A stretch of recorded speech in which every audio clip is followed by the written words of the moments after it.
Nigeria records 573 new COVID-19 cases.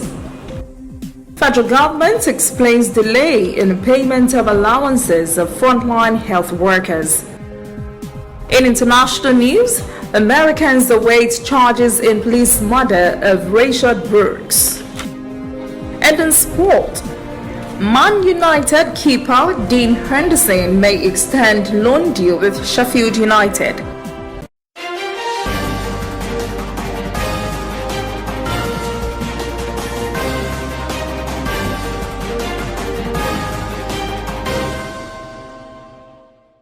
This is ANN News.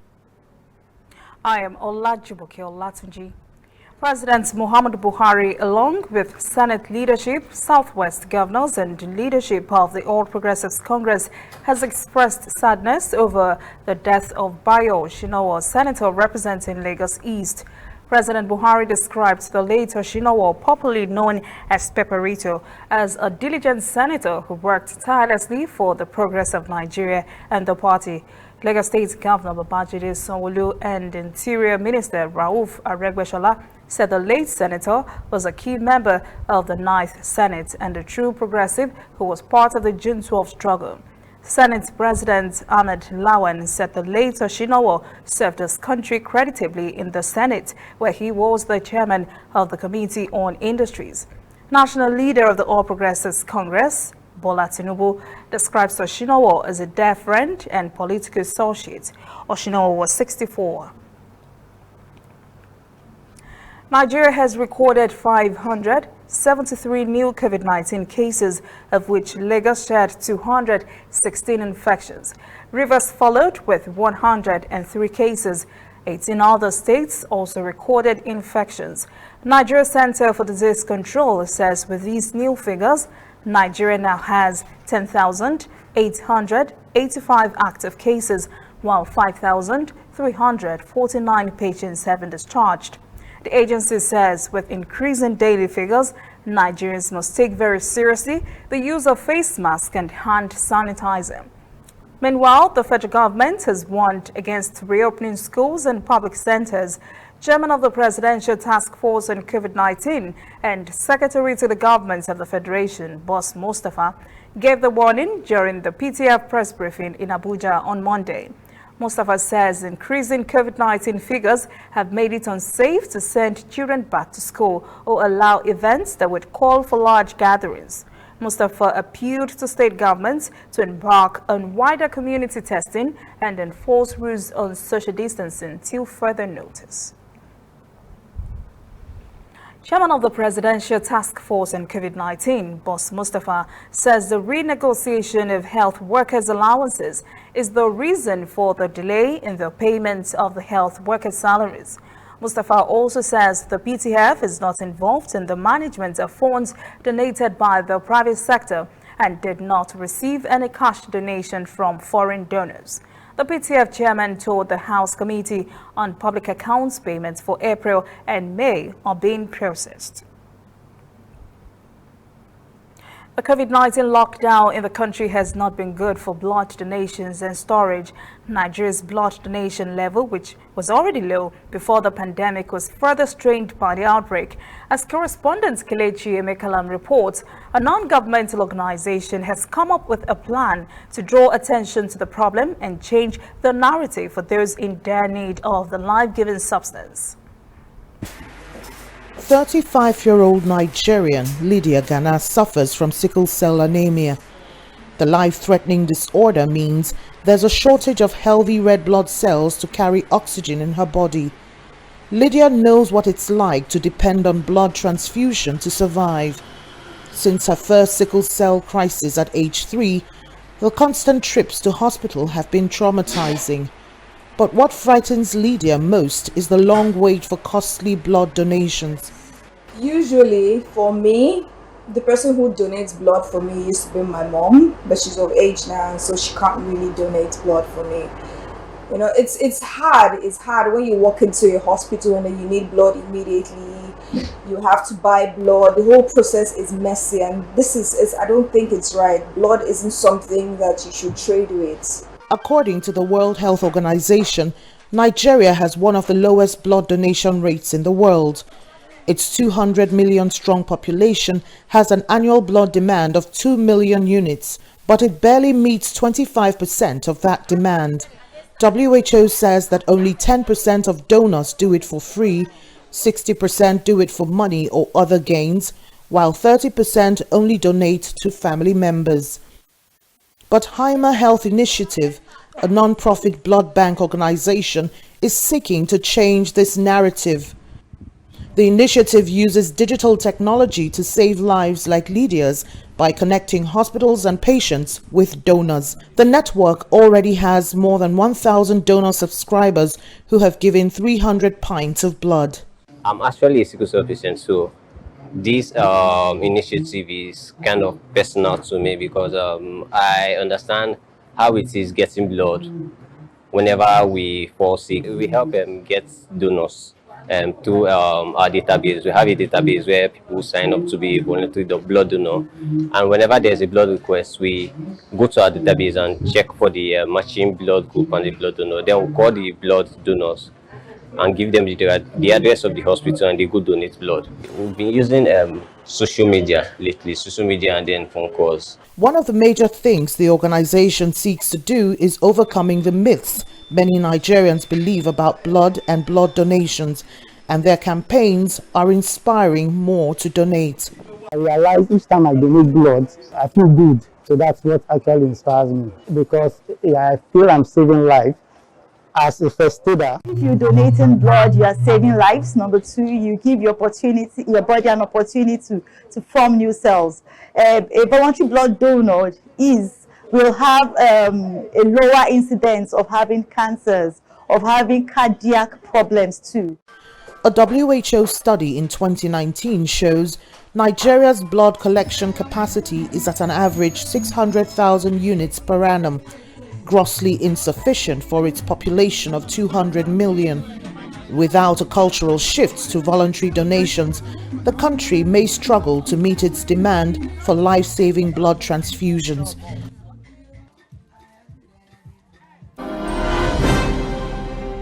Coming up, African stories. Black Lives Matter movement strikes a chord in South Africa. And later, international news. Americans await charges in police murder of Rayshard Brooks.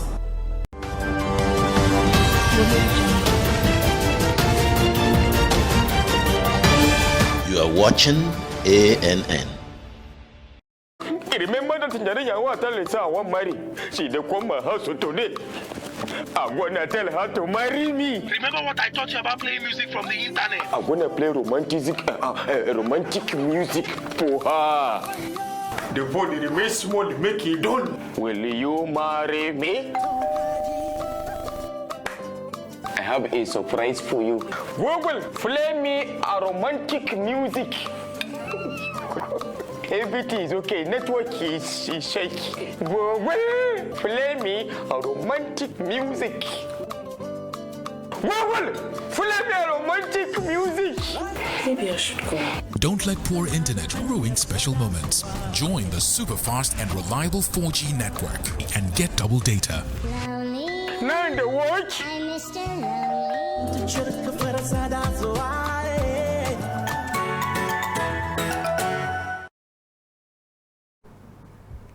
Welcome back. This is ANN News. Shops in Algeria reopened on Sunday even as the COVID-19 pandemic barrels on. Shopping will never be the same in the country for a long time to come. The government has introduced a set of measures to ensure shopping areas are COVID-19 secure. Despite the efforts to ensure safety, reports say Algerians are wary about returning to the shops because of concern for their health and safety. As part of the measures, shops are required to adapt to hygiene procedures, including increased hand washing frequency and cleaning of surfaces. The government also says any returned or excessively handled items must be isolated for 72 hours and cleaned. Compliance will be monitored by the Environmental Health and Trading Standards Authorities, and breaches could result in prohibition notices and penalties. African countries have been joining the ongoing global protest in response to police killings and brutality, especially the murder of George Floyd. Experts are surprised that the Black Lives Matter movement has resonated across Africa, but not so astonished about its resonance in South Africa. Correspondent Yolisa Njemele reports it is as a result of the country's history of racism. The Black Lives Matter solidarity movement here in South Africa focuses on global injustices, but it also recognizes injustices here in our own country and fights against them. Those injustices include the discrimination against black people and gender violence, amongst others. I think it's really a reckoning about global systems of oppression that have existed for centuries, from colonialism and even prior to that. We're here because we want to be part of a solution to help dismantle structures of oppression, of white supremacy, of systems that really cannot be dismantled unless white people take an active role in helping deconstruct them. These activists also highlighted the issue of violence against women and children in this country. According to the South African presidency, gender-based violence in South Africa has reached critical proportions, despite efforts by the South African government to address violence against women and children. A 2019 report by Statistics South Africa shows that 1 in 5 women has experienced physical violence. It starts with us as men having the conversation amongst ourselves. I think we need to redefine what it means to be a man.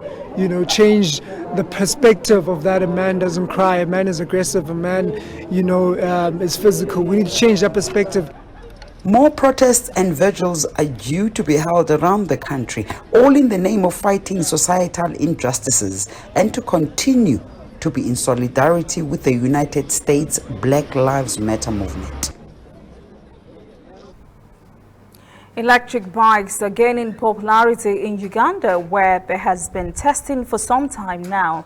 These electric bicycles are solar-powered and are becoming a trend in transporting passengers. Leon Sionj reports. In the suburbs of Kampala, a motorbike taxi driver powers his way through the streets, just as many others do daily. With one main difference, his electric bike is quieter and cleaner and costs him a lot less to maintain. I got this bike because I don't have to spend much with mechanics like we usually do. Besides, it's a unique bike. It takes about 2 hours to fully charge the bike's batteries. The innovators of this particular model are hoping they catch on. The main difference between an electric bike and a petrol bike is, of course, electricity and petrol. Now, what does that mean for someone who rides a bike business-wise? The petrol drivetrain, the fuel powertrain, has a lot of moving parts. Piston rings, seals, gaskets. You need to lube all those parts. It's a lot of maintenance. Now, the electric drivetrain is virtually maintenance-free. The e-bike can cover about 70 kilometers on a full charge, and cleaner motorbike taxis could transform the city's air quality. We have very bad air quality in Kampala, and at the same time those people riding those bodas have also very little income because all their money goes on fuel, oil, maintenance. So we think we have to change something here. We all agree that in the next 10 or 20 years the world will be electric or roll electric. The price tag on one of these bikes is $1,500. More than 20 electronic-powered motorbikes have been developed here and are already in use. There are also plans to make electric-powered cars. The company wants to transform from 2 to 4 wheels, but it's still a work in progress. If you look at this axle, this is an axle of a small car popular in Africa. African cities called Vitz. So we just adapted it, we have the motor hubs here, we have the batteries. So in this case, you will have 2 batteries because you just need a much more bigger capacity, It will go up to buses and things like that. Uganda currently runs 2 electric-powered buses. That could be the future of commuting around town. For now, the e-bike is likely to help many like Chiza go a long way without spending too much.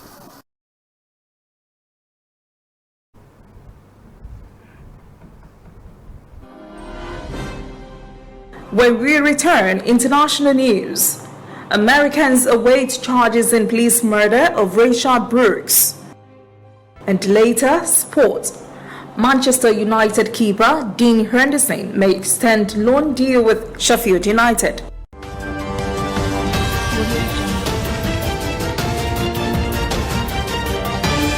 You are watching ANN. Whether in your house, at your office, on your phone or online, we are there. We have the facts behind the headlines. We cut to the chase with the news you really need. We cover every angle. We are the bigger, better news network. We are African News Network. ANN. Watch ANN News on MITV from a truly African spirit. Welcome back. This is ANN News. The American public is awaiting a decision by the Georgia Bureau of Investigation on whether to file criminal charges in the police fatal shooting of a 27-year-old African-American man, Rayshard Brooks. Fulton County, Georgia District Attorney says there could be charges against the officer who pulled the trigger that killed Brooks. Those could include murder, felony murder, and involuntary manslaughter.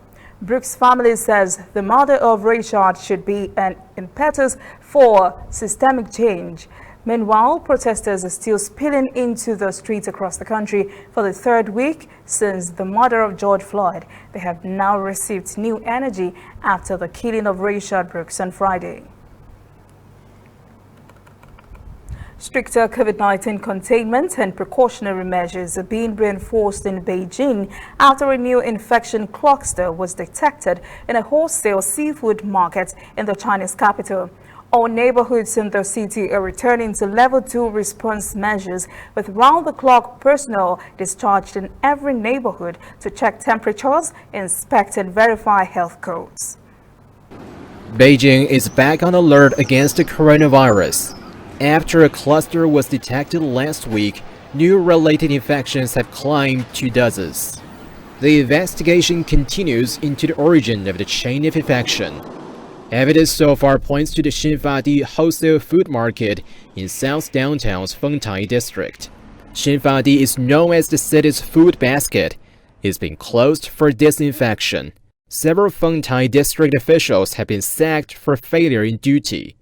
Mass screening started immediately. All communities must initiate a level 3 response. All entrances must be guarded around the clock. Temperature checks and public space disinfection must be put back into routine.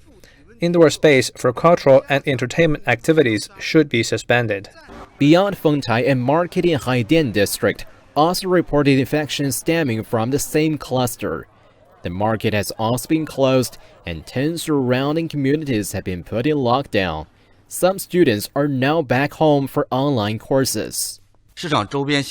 We'll tighten disease control at elementary and middle schools around the market. It's been arranged to suspend classes and students will study online at home. Graduating middle school students can continue classes at school after nucleic acid tests and temperature checks. This new outbreak has set off a wave of speculation, but most people remain optimistic. Based on my observation, most people are unperturbed despite the rebound. We've seen action to control the spread. We feel confident about it. I think the response is very fast. The parameters have already been locked, so I wouldn't worry too much about it. And I think it's necessary to take precautions, like wearing face masks in the open air. So far, Huaxiang in Fengtai district, where the Xinfadi market is located, has been rated as a high-risk area. The National Health Commission is promising hourly updates on new infections.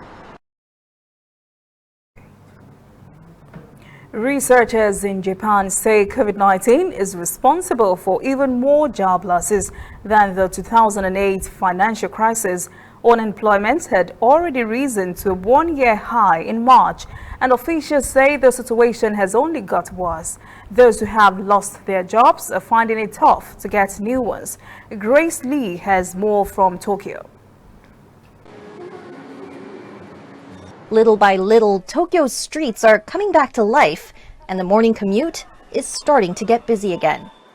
But COVID-19 has already left its mark on Japan's job market, with economists from a university research institute saying it may cost more than 3 million people their jobs. Ikuya Yamada is one of them. The rent is very high in Tokyo. So, every month my saving is getting lower and lower, and I'm a little bit worried. She was supposed to start a new job in April at a music company. They asked me to wait for a few weeks. So I waited a few weeks, but the situation didn't change. So they said, okay, yes, I'm sorry, this contract is canceled. However, Yamada was able to get compensated for the time she was asked to wait, at least in part. Some businesses have simply refused to pay their workers. I was supposed to start on May 1st. Because of Corona, it was pushed down to maybe after Golden Week. Hiroshi Kikushima had found a new job as a language teacher, but when the pandemic hit, the company told him to stay at home and wait, without compensation. So I talked to them, I was like, there's this article number 26 for the labor law. It's supposed to cover at least 60% of our would-be salaries, so we can still pay our bills and food and stuff. And they told me, no, they're not going to pay for those. Japan's general union says cases like Kikushima's have been common, with companies shirking the blame on the pandemic. We discussed lots with the Labor Bureau here in Osaka, and even then, their position was very clear. No, this is still voluntary. The government has not locked down anybody. The government cannot close a business. So any loss of business or any, that you close your company, well, that's up to you. Many of those workers have yet to be compensated. Both Kikushima and Yamada are actively looking for jobs. But with 3 million other people set to be out of work because of COVID-19, competition is fierce, and the pandemic isn't quite over yet. Up next, sport. Manchester United keeper Dean Henderson may extend loan deal with Sheffield United. Please stay with us.